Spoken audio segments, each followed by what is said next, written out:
ஜூலியானாவின் உண்மை முகம் என்று கூறி வீடியோ ஒன்று சமூக வலைதளத்தில் வெளியாகி உள்ளது. ஜல்லிக்கட்டு போராட்டத்தின் போது சின்னம்மா சின்னம்மா ஓபிஎஸ் எங்கம்மா என்பது உள்ளிட்ட பஞ்ச் வசனங்களை பேசி பிரபலமானவர் ஜூலியானா. தற்போது அவர் பிக்பாஸ் நிகழ்ச்சியில் கலந்து கொண்டுள்ளார்.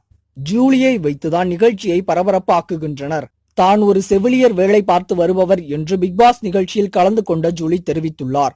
செவிலியர் வேலை பார்த்து வந்த இவர் பிக்பாஸில் கலந்து கொண்டதற்கு காரணம் பிரபலம் ஆக வேண்டும் என்பதுதான் என்று ஆர்த்தி கூறியிருந்தார். ஆனால் ஜூலியானா தான் மிகவும் ஏழ்மையான குடும்பத்தில் இருந்து வந்ததாகவும் செவிலியர் வேலைதான் தமக்கு பிடித்தது என்றும் கூறியிருந்தார். கேமரா முன்பு தோன்றியதே இல்லை என்றார். ஆனால் இதுவரை அவர் ஒரு பாடலிலும் குறும்படத்திலும் நடித்திருப்பதை கூறியதே இல்லை. தற்போது அந்த பாடல் சமூக வலைதளங்களில் பரவி பரபரப்பை ஏற்படுத்தியுள்ளது. இதுதான் ஜூலியானாவின் உண்மை முகம் என்று அந்த வீடியோ சமூக வலைதளத்தில் பரவி பரபரப்பை ஏற்படுத்தியுள்ளது. இது போன்ற செய்திகளை உடனுக்குடன் அறிய டாப் நியூஸ் சேனலை சப்ஸ்கிரைப் செய்யுங்கள்.